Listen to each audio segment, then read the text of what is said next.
Será que o Natal que conhecemos é exatamente verdadeiro? A palavra Natal significa nascimento. Mesmo que seja uma festa, é comemorado o nascimento de alguém, supostamente o de Jesus.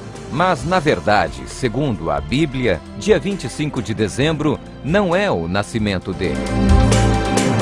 A Bíblia não revela a data, mas podemos ter certeza de que não foi em 25 de dezembro. Quando Jesus nasceu, havia pastores vivendo ao ar livre, cuidando de seus rebanhos à noite perto de Belém. A estação fria e chuvosa geralmente começava em outubro, e os pastores, em especial nas regiões frias das montanhas, como nas redondezas de Belém, colocavam suas ovelhas em abrigos para protegê-las à noite. O tempo mais frio, que às vezes era acompanhado de neve, ocorria em dezembro. Existe uma boa chance, embora não seja definitiva, que o nascimento de Jesus pode ter sido próximo ao final de setembro. Se Jesus realmente não nasceu no final do mês de dezembro, por que escolheram a data para comemorar o nascimento de Jesus? A verdade sobre o Natal. Os moabitas adoravam Moloque, um deus barrigudo de ferro fundido. Os amonitas adoravam Camus, que era um deus cereja e barrigudo. Os cananeus adoravam Tamuz. Todos esses deuses eram adorados no tempo do solstício de inverno. Moloque, Camus e Tamuz eram todos adorados no mesmo dia 25 de dezembro, que era o tempo do solstício de inverno no antigo calendário babilônico. Tanto os moabitas, os amonitas e os cananeus, todos adoravam um deus nascido no dia 25 de dezembro. Como isso é possível? Os deuses tinham nomes diferentes. Para entender isso, eu tenho que fazer uma volta ao tempo de Noé, um pouco depois do dilúvio. Um tataraneto de Noé que se chamava Nimrod. Mas quem era Nimrod? Nimrod era um homem poderoso. Ele era caçador e ele foi quem arquitetou a Babilônia antiga como nação. Ele era adorado como um deus naquele tempo. Nimrod começou a construir a cidade e ele começou a construir uma torre para alcançar o Altíssimo Deus. E foi Nimrod quem iniciou esse sistema único de governo mundial, onde ele era adorado como um deus, todos o obedeciam. Era um sistema único de governo mundial político, econômico e religioso que ele deu vida com regras totalitárias sobre toda a terra, porque todos falavam a mesma língua. Então, todos estavam sob o controle de Nimrod, mas um dos filhos de Noé, Sem, matou a Nimrod. Ele o fez em pedaços e espalhou seus pedaços por toda a terra de Sinar, na Babilônia. Isso poderia ter sido o fim da adoração a Nimrod, mas a esposa de Nimrod, Semiramis, não deixaria que seu reinado, seu império, fugisse de suas mãos facilmente.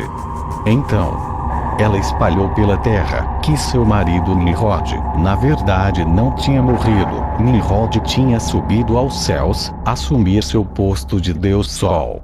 Então, Semiramis nomeou sacerdotes entre o povo e estabeleceu regras e normas que o povo deveria seguir. Os sacerdotes que ela nomeou dividiram o período do ano em 4 quadrantes. O solstício de inverno, o dia mais curto do ano, 25 de dezembro naquele tempo. O solstício de verão, o dia mais longo do ano, o equinócio de outono e primavera, os dias do ano com igualdade no tempo de dia e de noite. Os sacerdotes estabeleceram todo este sistema de adoração a Nimrod. Algum tempo depois da morte física de Nimrod e o mesmo ter assumido seu posto no céu de Deus Sol, sua mulher Semiramis apareceu grávida. Ela disse que os raios de sol do seu falecido marido a engravidaram e que agora ela iria dar à luz a reencarnação de Nimrod, o Deus Sol na Terra. E quando o filho de Semiramis nasceu, ela lhe deu o nome de Tamuz. Curiosamente, ele nasceu no dia 25 de dezembro, o tempo do solstício de inverno no antigo calendário babilônico. O pequeno bebê Tammuz deveria ser a reencarnação de Nimrod, o Deus Sol. Tammuz cresceu e virou homem, e na idade de 40 anos ele acabou morrendo, vítima de um javali. Então, seus adoradores, os adoradores do Deus Sol, determinaram 40 dias de lamentação, um dia para cada ano de sua vida. Estes 40 dias de lamento pela morte de Tammuz eram iniciados com uma grande festa dias antes. Nestes 40 dias de lamento por Tammuz, eles renunciavam prazeres nesta vida, para o prazer de Tammuz na sua pós-vida. Deus olhou lá de cima e viu que os homens tinham todos a mesma língua e que tinha todo tipo de perversão acontecendo. As pessoas estavam adorando Nimrod e sua reencarnação Tammuz. Ou seja, todos estavam corrompidos com a adoração a falsos deuses. Então, Deus confundiu as línguas em Babel, por isso Babilônia ficou conhecida pela palavra confusão. Deus dividiu o governo mundial de Nimrod, espalhando o povo para um plano maior, a qual só Deus conhece. Todas essas pessoas pegaram todo este sistema de adoração que eles aprenderam com os sacerdotes de Nimrod e Tammuz, e como a língua foi confundida, eles se espalharam pela terra.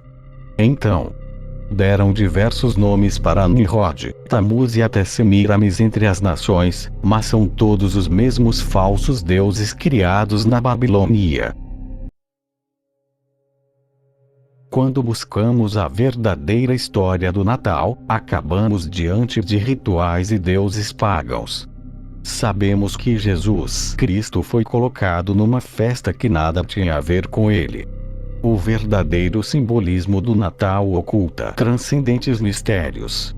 Esta festividade tem sua origem fixada no paganismo. Era um dia consagrado à celebração do Sol invicto. O Sol tem sua representação no deus greco-romano Apolo. Seus equivalentes entre outros povos pagãos são diversos. Ra, o deus egípcio, Tammuz na Babilônia, Surya da Índia e também Baal e Mitra.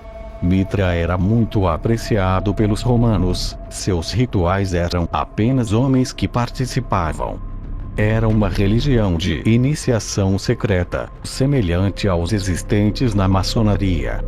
Aureliano, 227-275 DC, imperador de Roma, estabeleceu no ano de 273 DC, o dia do nascimento do Sol em 25 de dezembro Natalis Solis Invicti, que significava o nascimento do Sol invencível. Todo o império passou a comemorar neste dia o nascimento de Mitra menino, deus indo-persa da luz, que também foi visitado por magos que lhe ofertaram mirra, incenso e ouro. Era também nesta noite o início do solstício de inverno, segundo o calendário juliano, que seguia a Saturnália 17 a 24 de dezembro, festa em homenagem a Saturno. Era, portanto, solenizado o dia mais curto do ano no hemisfério norte, o nascimento de um novo Sol. Este fenômeno astronômico é exatamente o oposto em nosso hemisfério sul. Estas festividades pagas estavam muito arraigadas nos costumes populares desde os tempos imemoráveis para serem suprimidas com o advento do cristianismo, incluso como religião oficial por decreto de Constantino, 317-337 DC, então imperador de Roma. Como antigo adorador do Sol, sua influência foi configurada quando ele fez do dia 25 de dezembro uma festa cristã. Ele transformou as celebrações de homenagens a Mitra, Baal, Apolo e outros deuses na festa de nascimento de Jesus Cristo. Uma forma de sincretismo religioso. Assim, rituais, crenças, costumes e mitos pagãos passam a ser patrimônio da nova fé, convertendo-se deuses locais em santos, virgens em anjos e transformando ancestrais santuários em igrejas de culto cristão. Deve-se levar em consideração que o universo romano foi educado com os costumes pagãos, portanto não poderia ocorrer nada diferente. Todavia, o povo cristão do Oriente adaptou esta celebração para 6 de janeiro, possivelmente por uma reminiscência pagã também, pois esta é a data da aparição de Osíris entre os egípcios e de Dionísio entre os gregos. Com o passar do tempo, de gerações que foram sucedendo-se, veio o esquecimento e nem Mitra, nem Apolo ou Baal faziam mais parte do panteão de algum povo. Acabou restando somente símbolos: a árvore, a guirlanda, as velas, os sinos e os enfeites. Até que no século IV, mais exatamente no ano de 371, uma nova estrela brilha em nosso céu e na terra nasce Nicolau de Bari ou Nicolau de Mira. A generosidade a ele atribuída granjeou-lhe essa reputação de mágico milagreiro e distribuidor de presentes. Filho de família abastada, doou seus bens para os pobres e desamparados. Entretanto, tecia um grande amor pelas crianças e foi através delas que sua lenda se popularizou e que Nicolau acabou canonizado no coração de todas as pessoas. No fim da Idade Média, ainda espiritualmente vivo, sua história alcançou os colonos holandeses da América do Norte, onde o bom velhinho toma o nome de Santa Claus. Ao atravessar os portais do admirável mundo, muito sobre o que ele foi escrito lhe rendeu vários apelidos, como Sanct Mercholas, Sinterklaas ou Sintinocloses, e é considerado sempre como padroeiro das crianças. Até aproximadamente 65 anos atrás, o Papai Noel era, literalmente, uma figura de muitas dimensões. Na pintura de vários artistas ele era caracterizado ora como um elfo, ora como um duende. O Noel Gnomo era gorducho e alegre, além de ter cabelos e barbas brancas. Papai Noel. No final do século XIX, Papai Noel já era capa de revistas, livros e jornais, aparecendo em propagandas do mundo todo.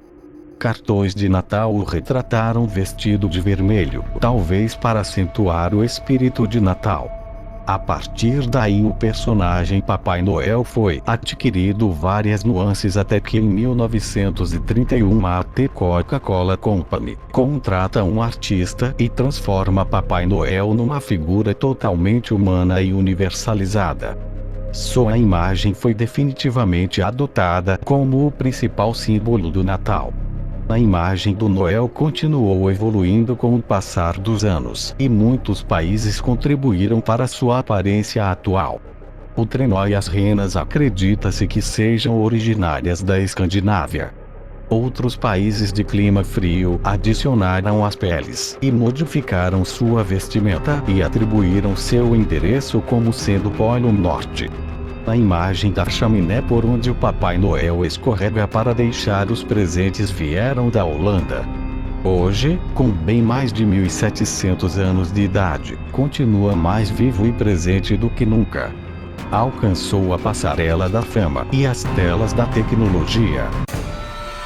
Esta é a grande realidade do Natal, não passa de uma festa paganizada, onde o principal intuito é o comércio. Cristo não pediu para que comemorassem seu nascimento, e mesmo que tivesse, não existem relatos bíblicos exatos de sua verdadeira data de nascimento. Porque os costumes dos povos são vaidade. Pois corta-se do bosque um madeiro, obra das mãos do artífice, feita com machado. Com prata e com ouro o enfeitam, com pregos e com martelos o firmam, para que não se mova. Jeremias 10, 3, 4. A minha intenção não é ser estraga-prazer de quem até hoje não conhece o verdadeiro significado do Natal. Apenas mostrar a verdade por trás do bom velhinho e do espírito natalino. Obrigado por assistir este vídeo. Inscreva-se no canal. Até a próxima.